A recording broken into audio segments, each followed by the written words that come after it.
Le prophète Jérémie était à la maison. Soudain, une voix lui dit « Prends un rouleau et écris toutes les paroles que je t'ai dites. » Quelle était cette voix?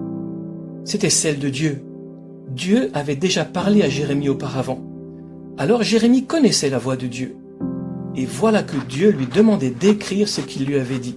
Immédiatement, Jérémie ordonna à son serviteur Baruch de prendre un rouleau, un morceau de parchemin enroulé utilisé à la place d'un livre. Jérémie dicta les paroles de Dieu à Baruch. Tandis que Jérémie disait à Baruch ce qu'il devait écrire, Dieu guidait Jérémie et veillait à ce que Baruch écrive chaque mot exactement. Après un certain temps, le livre fut terminé.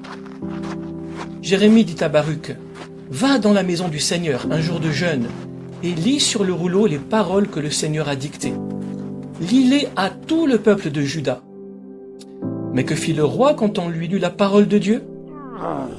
Après que Baruch ait lu 3 ou 4 colonnes, le roi coupa le rouleau avec un canif et le jeta au feu.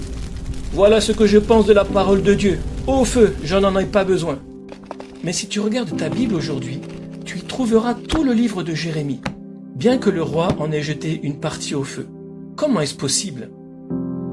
Dieu dit à Jérémie, « Prends un autre rouleau et écris les paroles qui figuraient sur le premier rouleau que Joachim, roi de Juda, a brûlé. »